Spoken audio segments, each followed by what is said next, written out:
Hello and welcome back, my dear students, once again to your YouTube channel. In today's video, we shall be discussing a short story by Oscar Wilde. This is from your treasure chest, and by now you must have understood that this is for my class 9 students. But before I begin, let me remind you that if you are finding my works helpful and interesting, kindly do not forget to give me a like and also to subscribe to my YouTube channel. It shall keep me motivated. So, alright, without further delay, let's get started. I am on page 87 of your treasure chest. Alright, let's see about the author section. Oscar Wilde's short story. I'm on the second paragraph, my dear students. Oscar Wilde's short story, The Model Millionaire, tells of a young man who helps a beggar only to discover the beggar is a millionaire. So, this is the irony. The protagonist of the story is going to help a man thinking that the man is a beggar. But as the story will progress, we will find out that the person whom he has helped turns out to be one of the richest men in entire England. Appearances can be deceptive. The story's central player, Hughie Erkson, believes a painter's model is a beggar and gives him some money.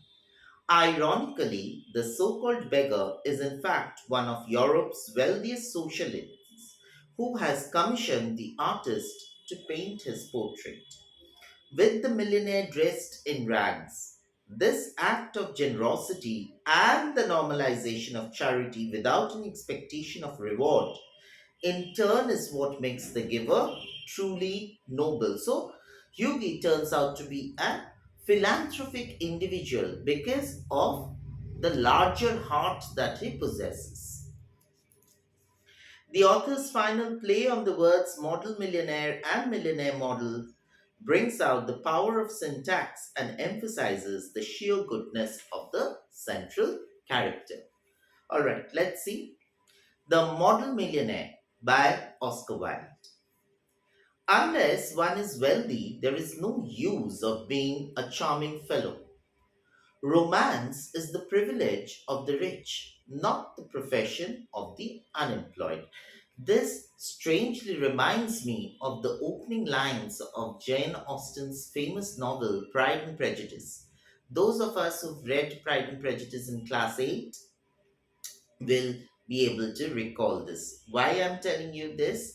I'm not letting out what the line is, but this is a little homework I'm assigning to you.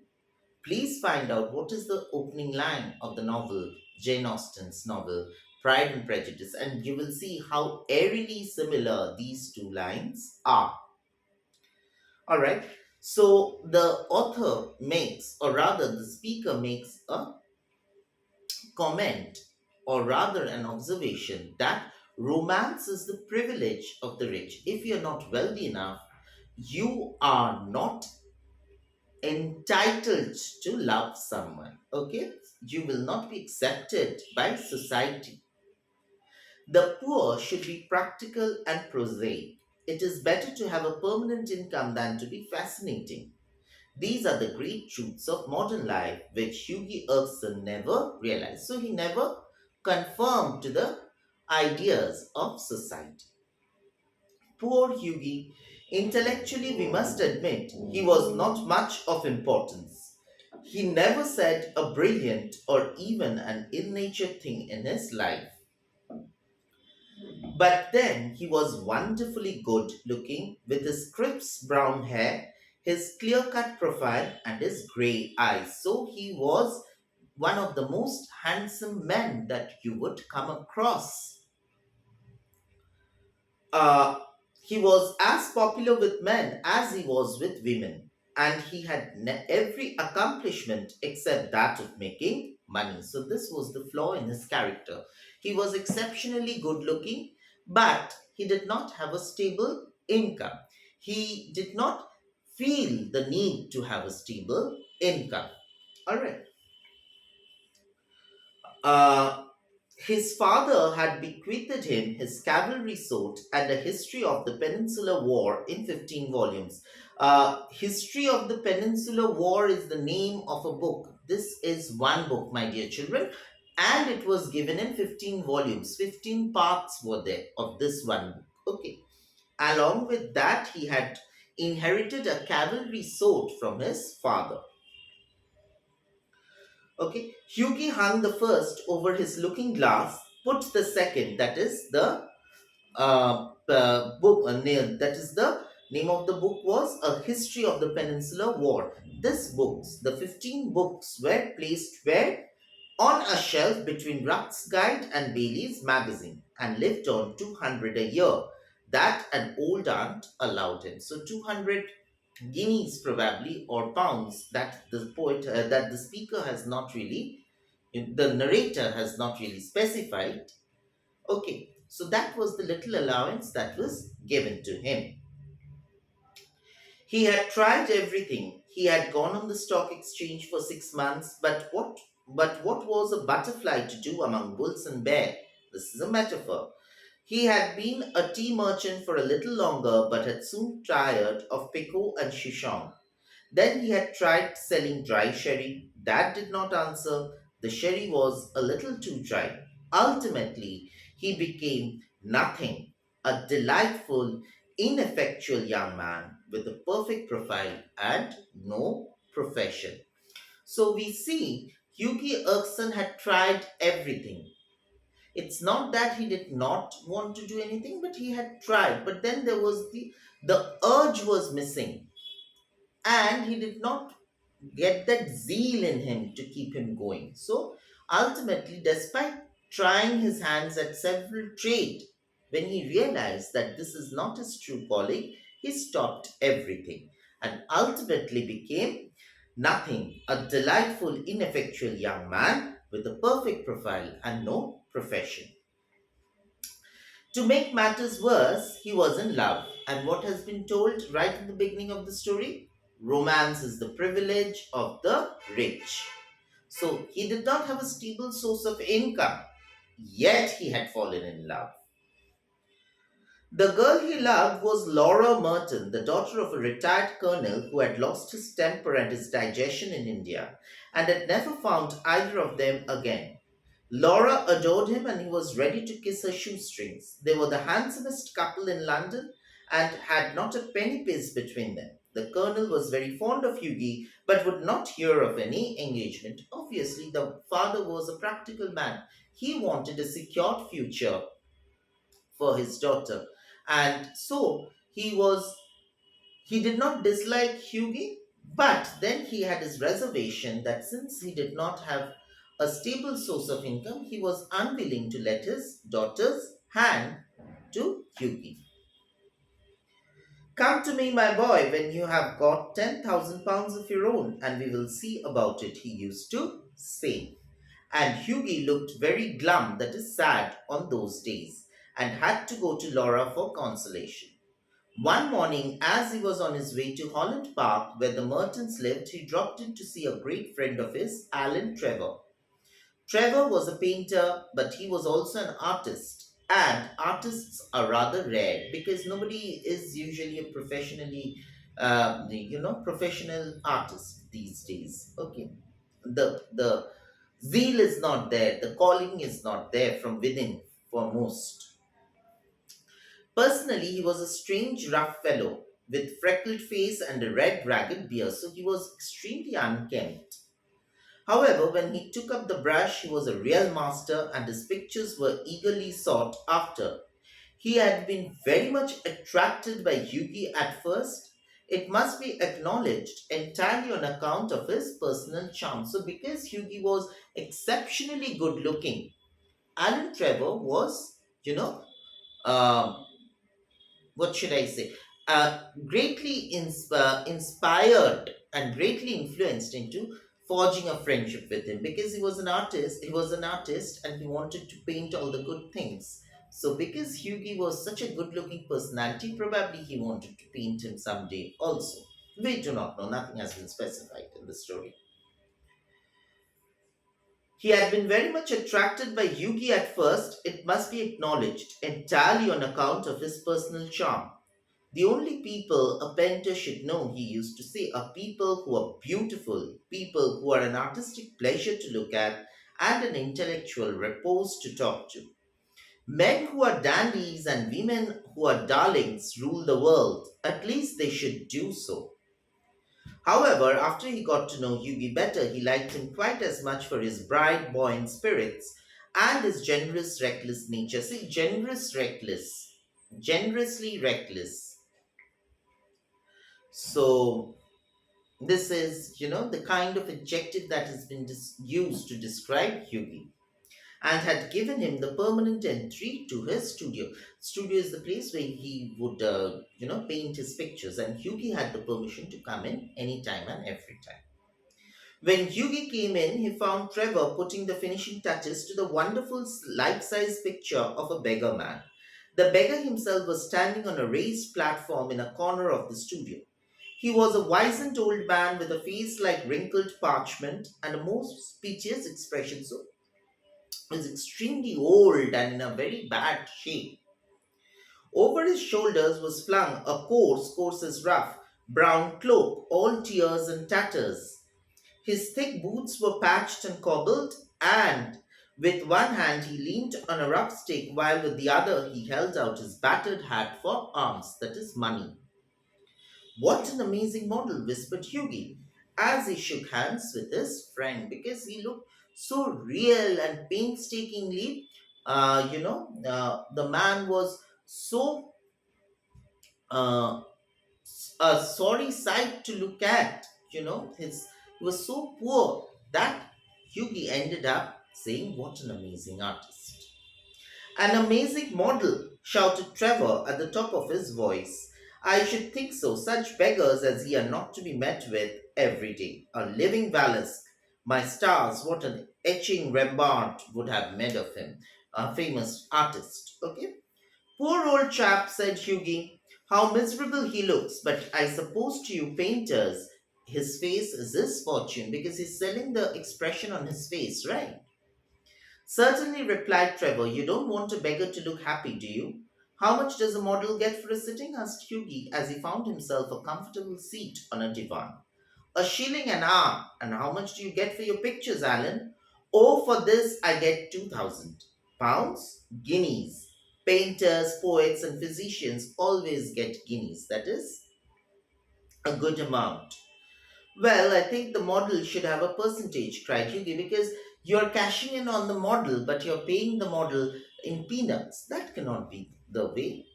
So you see how large hearted Hughie is. Hughie is talking about an equal pay status. So we see the ideas of socialism coming in here. Well, I think the model should have a percentage, cried Hughie, laughing. They work quite as hard as you do because they are also putting in equal effort by remaining in that same position for you to paint them for hours and hours without blinking, without moving an inch. So you should also pay them handsomely.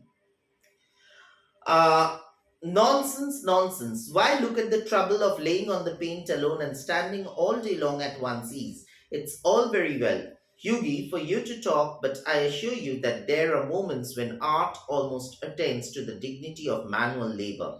But you must not chatter. I'm very busy. Smoke a cigarette and keep quiet. So he cuts him short. After some time, the servant came in and told Trevor that the frame maker wanted to speak to him. The frame maker is the person who would, he's painting those big canvases and he would get them framed for exhibition, perhaps. So the frame maker has come in. Don't run away, Hughie, he said as he went out. I will be back in a moment. The old beggar took advantage of Trevor's absence to rest for a moment on a wooden bench that was behind him. He looked so forlorn and wretched. These are the adjectives that have been used to describe the beggar who was so poor and abjected and lonely that Hughie could not help pitying him, feeling sad for him, and felt in his pockets to see what money he had. Now, this is something interesting for you to note, children. You remember, Hughie did not have any stable source of income. He only lived on a little allowance that he was given by an old aunt. Despite that, his heart moved so much that seeing the old, model, that he started looking in his pocket whatever money he had so that he could help him. This is the testimony to the large heartedness which Hughie possessed. Uh, Felt in his pocket to see what money he had. All he could find was a sovereign and some coppers. Poor old fellow, he thought to himself. He wants it more than I do, but it means no hansoms for a fortnight. So, despite knowing that it would be difficult for him to survive for the next 14 days, he decides to give the money to the poor man. And he walked across the studio and slipped the sovereign into the beggar's hand. The old man started, and a faint smile flitted across his withered lips. Thank you, sir, he said. Thank you. So he was genuinely moved. He was genuinely happy.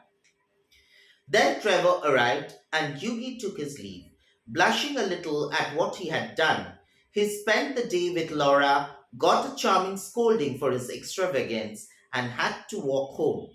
That night he strolled into the Palais Club about 11 o'clock and found Trevor sitting by himself in the smoking room drinking hock and seltzer. These are the drinks. Well, Alan, did you get the picture finished all night? All right, he said as he lit a cigarette. Finished and framed, my boy, answered Trevor. And by the by, you have made a conquest. The old model you saw is quite devoted to you. I had to tell him all about you, who you are, where you live, what your income is, what prospects you have.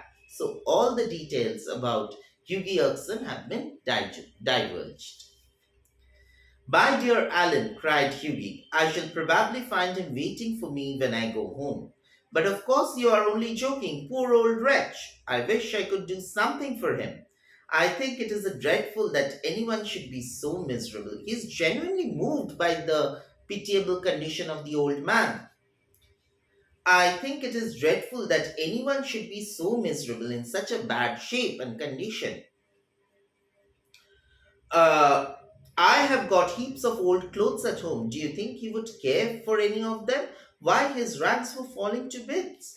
So you see, Hughie did not stop after giving money only. He was so moved seeing the old clothes of the poor man that he now says that I have some clothes lying at home. Old clothes, but in better condition than what he was wearing back then. So I could even give away them to him. But he looks splendid in them, said Trevor. This is the contrast between Trevor and Hughie. I wouldn't paint him in a frock coat for anything. Would you call what you call rags? I call romance. This is the contrast, my dear children, you need to realize. Hughie did not possess money, yet he was moved by seeing the pitiable condition of the man who was poorer than him, supposedly. Okay, and now so he was far more emotional and vulnerable, compared to which this person Trevor, who's a painter and perhaps far more well off than what Hughie is, did not have that much of emotion in him. He says, I would rather paint him in that condition, in such pitiable condition, because it is going to sell. So he is absolutely, you know, a person who is very, very materialistic. He makes it a point to portray things which would be sellable, which would garner him money. All right. So this is the contrast. One is emotionally invested, the other one is materialistically invested. Interested in materialistic pursuits. What you call rags, I call romance. And remember, romance is the privilege of the rich. Because Trevor is rich enough, he could think of romance. What seems poverty to you is picturesqueness to me. However, I'll tell him of your offer. Alan said, Yugi, seriously, you painters are a heartless lot because you all are only thinking about money. Whereas as an artist, you should be far more emotional to portray things in a more heart wrenching way. An artist's heart is his head, so he says, no, what you think that artists should be emotional is absolutely wrong. Artists should be far more practical. Okay? Replied Trevor, and besides, our business is to realize the world as we see it, not to reform it. He says, because artists are supposed to represent the world as they see it and not bring about any changes because they are not lawmakers. Contrary to which, there is this poet called P.B. Shelley who had said, poets are the unacknowledged legislators of society. Okay, that is, by poets he meant the artists, the writers, the painters, or the broader terms. He said they are the unacknowledged legislators of society. But then we have here Trevor who says artists are supposed to only portray what they see and not bring about any changes. Uh, and not to reform it as we know it. Now tell me how Laura is. The old model was quite interested in her. You don't mean to say you talked to him about her? Said Yogi, because this was extremely personal. Why would you tell the old beggar about Laura? Certainly I did. He knows all about the relentless colonel, the lovely Laura, and the 10,000 pounds. You told that old beggar all my private affairs, cried Hughie, looking red and angry because it is extremely disturbing to have done so. My dear boy, said Trevor, smiling, that old beggar, as you call him, this is the irony, is one of the richest men in Europe. He could buy all London tomorrow without overdrawing his account. He has a house in every capital, dines of gold plate, and can prevent Russia going to war when he chooses. So he is that stinking rich. What on earth do you mean? Exclaimed Hughie. What I say, said Trevor. I mean exactly whatever I am saying. All right. The The old man you saw today in the studio was Baron Hosberg. He's a great friend of mine, buys all my pictures and that sort of thing, and gave me a commission a month ago to paint him as a beggar. So this man had paid actually Alan Trevor to get him painted in that manner. And I must say, he made a magnificent figure in his rags, or perhaps I should say my rags. They are an old suit I got in Spain. So the clothes that Baron Hosberg, or rather the old model, was wearing, it actually belonged to Alan Trevor. Baron Hosberg, cried Hughie, good heavens, I gave him a sovereign, and he sank into an armchair, the picture of dismay. Gave him a sovereign? Shouted Trevor. What? He owns so much, and you have given him a sovereign. All right. And he burst into a roar of laughter. My dear boy, you will never see it again. I think you might have told me, Alan, said Hughie sulkily. You should have told me. He feels now thoroughly embarrassed. And not have let me make such a fool of myself. Well, to begin with, Hughie, said Trevor, it never entered my mind that you went about distributing arms in that reckless way. He says, why should I tell you, and how would I know that you would be so moved that you would go and give him a donation? I never thought that you would be so charitable right in my studio. I can understand you're kissing a pretty model, but you're giving a sovereign to an ugly one? By Jove, no. Besides, the fact is that I really was not at home today to anyone when you came in. I didn't know whether Hosberg would like his name mentioned. You know he wasn't in full dress. So Hosberg might not want to, divulge out his identity. So that also was there. That's why I did not reveal my identity. What a duffer he must think me, said Hughie. Not at all. He was in the highest spirits when you left because he was extremely happy because he had been able to portray the role of a poor old beggar in the perfect way, in the most perfect way possible. And that is why he had received the money. After you left, kept chuckling to himself and rubbing his old wrinkled hands together. I couldn't make out why he was so interested to know all about you, but I see it all now. He will invest your sovereign for you, Hughie, pay you interest every 6 months, and have a capital story to tell after dinner. So, he's going to make use of the money that you gave him by investing it and paying you off the interest every 6 months so that now you have a stable source of income. I'm an unlucky devil, growled Hughie. The best thing I can do is to go to bed because he's so embarrassed he doesn't know what's to be done. And my dear Alan, you must not tell anyone. I shouldn't dare show my face in the row.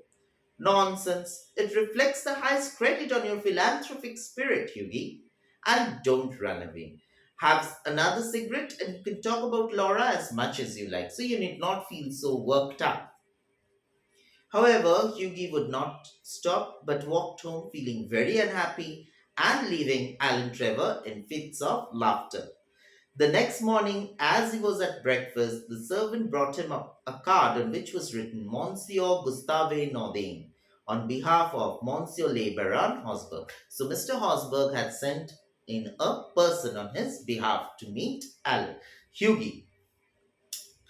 I suppose he has come for an apology, said Hughie to himself, and he told the servant to show the visitor up. An old gentleman with gold spectacles and grey hair came into the room and said in a slight French accent, Have I the honor of addressing Monsieur Erkson? Hughie bowed. I have come from Baron Hosberg, he continued, the Baron.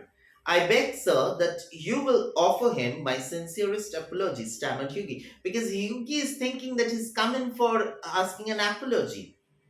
The Baron, said the old gentleman with a smile, has commissioned me to bring you this letter, and he extended a sealed envelope. On the outside was written, a wedding present to Hugh Ericsson and Laura Merton from an old beggar, and inside was a check of £10,000.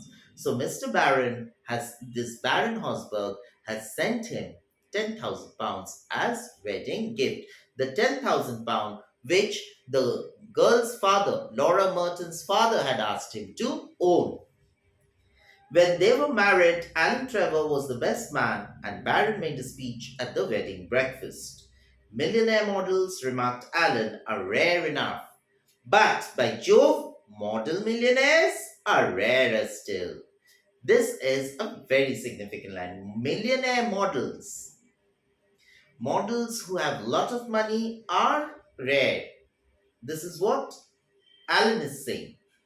But by Jove, model millionaires, models who would come to possess a lot of money are even few in nature. Alright, so that's the story. It gives out a very important message on appearance versus reality. Whatever happens in front of our eyes are not always true. We need to give everything time and delve deeper into things before coming to a proper conclusion. Alright, so that's the story for you. I hope I have been lucid enough with the explanation. If you find this video helpful as well as interesting, please do not forget to give me a like and also to subscribe to my YouTube channel. You could also share this video with your friends so that they could prepare well before their upcoming exams. Alright, we'll have to stop here today. See you in the next video very soon. Till then, take very good care of your health and goodbye.